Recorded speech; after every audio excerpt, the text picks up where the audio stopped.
السلام علیکم، میرا نام ہے قاضی مبشر اور آپ دیکھ رہے ہیں وائس آف قاضی۔ ناظرین ذرا تصور کریں، جنگ کے میدان میں توپ چلتی ہے مگر گولے کی جگہ فضا میں اڑتا ہوا ایک زہریلا سانپ آتا ہے۔ چیخیں بلند ہوتی ہیں، فوجی بھاگتے ہیں اور دشمن حیرت میں رہ جاتا ہے کہ آخر یہ ہو کیا رہا ہے۔ یہ ہالی ووڈ فلم کا کوئی سین نہیں بلکہ یہ انسانوں کی وہ تاریخ ہے جب اس نے اپنی جنگیں لڑنے کے لیے جانوروں کو بھی ہتھیار بنا لیا تھا۔ زہر، خوف اور بیماری سب استعمال کیا صرف دشمن کو ہرانے کے لیے۔ یہ ہے اینیمل وارفیئر اسٹریٹجی، انسانی ذہانت، چالاکی اور سفاکی کا ایک ایسا امتزاج جو ہمیں بتاتا ہے کہ بقا کے لیے انسان کہاں تک جا سکتا ہے۔ اسنیک بام کہانی ہے 190 قبل مسیح کی۔ بحیرہ روم کے نیلے پانیوں میں کارثاجنائی جنرل ہینیبال بارکا اپنے دشمنوں سے گھرا ہوا تھا۔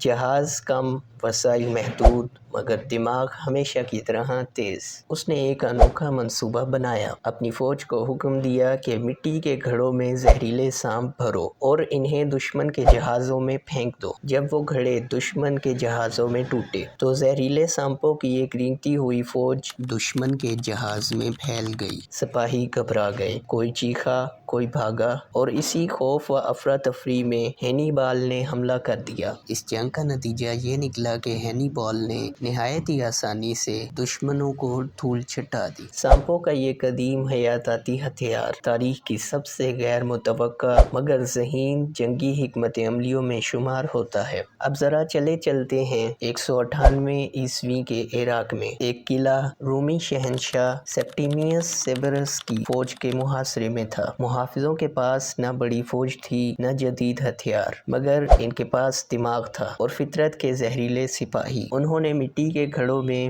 بچھو اور زہریلے کیڑے بند کیے اور انہیں دیواروں سے نیچے گرا دیا۔ جب یہ گھڑے ٹوٹے تو سینکڑوں کی تعداد میں بچھو دشمن کے خیموں اور کپڑوں میں جا گھسے اور ہزاروں فوجیوں کی موت کا سبب بنے۔ خوف نے پوری رومی فوج کو مفلوج کر دیا، جس کے نتیجے میں رومیوں نے قلعے کا محاصرہ چھوڑ دیا اور آپ نے دیکھا قلعے کی حفاظت کسی ہتھیار سے نہیں بلکہ خوف اور ذہانت سے کی گئی۔ صدیاں گزرتی گئیں مگر انسان کی تخلیقی سفاکی ختم نہ ہوئی۔ قرون وسطیٰ میں جب محاصرہ کرنے والی فوجیں دشمن کے قلعوں کے باہر پھنس جایا کرتی تھیں، قلعوں کے اندر داخل ہو کر حملہ کرنا بہت مشکل ہو گیا تھا۔ اس صورتحال کو مد نظر رکھتے ہوئے انہوں نے بیمار لاشوں کو بطور ہتھیار استعمال کرنا شروع کر دیا۔ طاعون یا وبا سے مرنے والوں کی لاشیں قلعے کی دیواروں سے اندر پھینک دیا کرتے تھے تاکہ شہر میں بیماری پھیل جائے۔ یہ وہ وقت تھا جب جنگیں ہتھیاروں کے ساتھ ساتھ وبا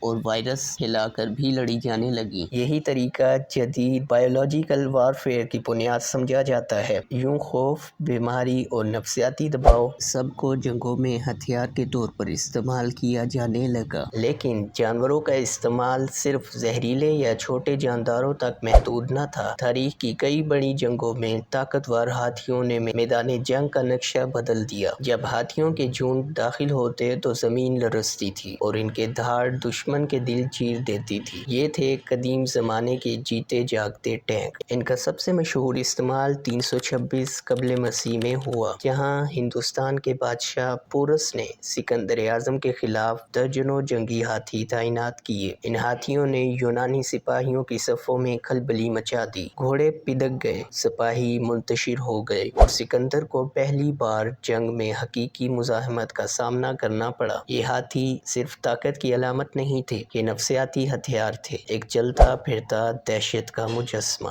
جہاں ہاتھی طاقت کی علامت تھے وہیں گھوڑے چستی، نظم و ضبط اور برق رفتاری کی علامت سمجھے جاتے تھے۔ یہ انسان کے سب سے پرانے، وفادار اور تربیت یافتہ ساتھی تھے۔ گھڑ سوار دستوں نے جنگ کی دنیا بدل دی۔ رفتار، نظم اور ذہانت، ان تینوں کا امتزاج۔ چنگیز خان کی منگول فوج اس کی بہترین مثال ہے۔ اس کے سپاہی نہ صرف ماہر تیر انداز تھے بلکہ گھوڑوں کی برق رفتاری سے دشمن پر ٹوٹ پڑتے اور چند لمحوں میں حملہ کر کے غائب ہو جاتے۔ ان گھڑ سواروں نے دنیا کی سب سے بڑی سلطنتوں میں سے ایک قائم کی اور اس طاقت کی بنیاد تھے وہ گھوڑے، جن کے ذریعے دہائیوں تک منگول دشمنوں پر حاوی رہے۔ ناظرین، ان مثالوں میں ایک چیز مشترک تھی: خوف۔ انسان نے دشمن کے دل میں خوف پیدا کرنے کے لیے فطرت کے ہر جاندار کو استعمال کیا، لیکن وقت بدلا اور یہی جانور جو کبھی جنگ کے ہتھیار تھے اب زندگیاں بچانے کے لیے انسانیت کے کام آنے لگے۔ چونکہ اب جنگیں لڑنے کے لیے انسانوں کے پاس جدید ہتھیار موجود ہیں، اس لیے اب